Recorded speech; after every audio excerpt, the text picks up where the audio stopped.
ഇടുക്കി ചെറുന്തോണിയിൽ കേന്ദ്ര സർക്കാർ ജീവനക്കാരൻ ചമഞ്ഞ് 14 ലക്ഷം രൂപ തട്ടിയെടുത്ത കേസിൽ പ്രതി പിടിയിലായിരിക്കുന്നു. പാലക്കാട് കോങ്ങാട് സ്വദേശി പാലപ്പൊറ്റപ്പറമ്പ് ചള്ളിക്കൽ നരേഷ് സായിയാണ് പോലീസിന്റെ പിടിയിലായത്. കേന്ദ്ര സർക്കാർ ജീവനക്കാരനാണെന്ന് തെറ്റിദ്ധരിപ്പിച്ച് ഭൂമി ഏറ്റെടുക്കലിലൂടെ പണം 3 ഇരട്ടിയാക്കി നൽകാമെന്ന് വിശ്വസിപ്പിച്ചായിരുന്നു തട്ടിപ്പ്. ഇടുക്കി മണിയാറൻകുടി സ്വദേശി പൊടിപ്പാറയിൽ റോബി ജെയിംസ് ആണ് പരാതിക്കാരൻ. റോബിയുടെ ബന്ധുവായ പാലക്കാട് സ്വദേശി ഓമനയും മകൾ ഡോണയും ചേർന്നാണ് സ്ഥലം ഏറ്റെടുക്കുന്നതിന് പണം മുടക്കിയാൽ 3 ഇരട്ടി ലാഭം ലഭിക്കുമെന്നറിയിച്ച് റോബിയെ സമീപിച്ചത്. ദേശീയപാത വികസനത്തിനായി കേന്ദ്ര സർക്കാർ സ്ഥലം ഉടൻ ഏറ്റെടുക്കുമെന്ന്, അതിനു മുൻപായി കുറഞ്ഞ വിലയ്ക്ക് സ്ഥലം വാങ്ങിയാൽ 3 ഇരട്ടി ലാഭത്തിന് വിൽക്കാമെന്നും വിശ്വസിപ്പിച്ചു. തുടർന്ന് റോബി ആദ്യ ഗഡുവായ 3,68,000 രൂപ നൽകി.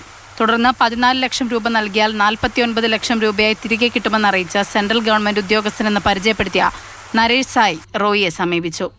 ഇമെയിൽ ഐ ഡി ക്രിയേറ്റ് ചെയ്തിട്ട് അതിൽ കൂടെ ഇയാൾ സെൻട്രൽ ഗവൺമെൻറ് ഉദ്യോഗസ്ഥനാണെന്നുള്ള വ്യാജേന മെയിൽ അയച്ചു. അപ്പോൾ ഈ മെയിൽ കിട്ടിക്കഴിഞ്ഞപ്പോഴത്തേക്കും 49 ലക്ഷം കിട്ടുന്നത് സർക്കാർ അപ്രൂവ് ചെയ്തിട്ടുള്ള പ്രോജക്റ്റാണ് എന്ന് തെറ്റിദ്ധരിച്ചിട്ട് നമ്മുടെ പരാതിക്കാരൻ ക്രെഡിറ്റ് കാർഡ് വഴിയൊക്കെ പലയിടത്തുനിന്ന് പൈസ കടം വാങ്ങിച്ചൊക്കെ വിഡ്രോ ചെയ്തിട്ട് ഇയാൾ അയച്ചു കൊടുക്കുകയാണ് ഉണ്ടായത്. നരേഷ് സായിയുടെ പേരിൽ നിലവിൽ മറ്റു കേസുകൾ കണ്ടെത്തിയിട്ടില്ല. എന്നാൽ ഇയാളുടെ അക്കൗണ്ടിൽ വിവിധ പ്രദേശങ്ങളിൽ നിന്ന് കൂടുതൽ പണം എത്തിയിട്ടുണ്ടെന്ന് പോലീസ് പറഞ്ഞു. ഇത് സംബന്ധിച്ച് കൂടുതൽ അന്വേഷണം നടത്തുമെന്നും പോലീസ് അറിയിച്ചു. കൂട്ടുപ്രതികളായ ഓമനയ്ക്കും ഡോണയ്ക്കും ചോദ്യം ചെയ്യലിന് ഹാജരാകാൻ നോട്ടീസ് നൽകി. കോടതിയിൽ ഹാജരാക്കിയ പ്രതിയെ റിമാൻഡ് ചെയ്തു. മാതൃഭൂമി ന്യൂസ്, ഇടുക്കി.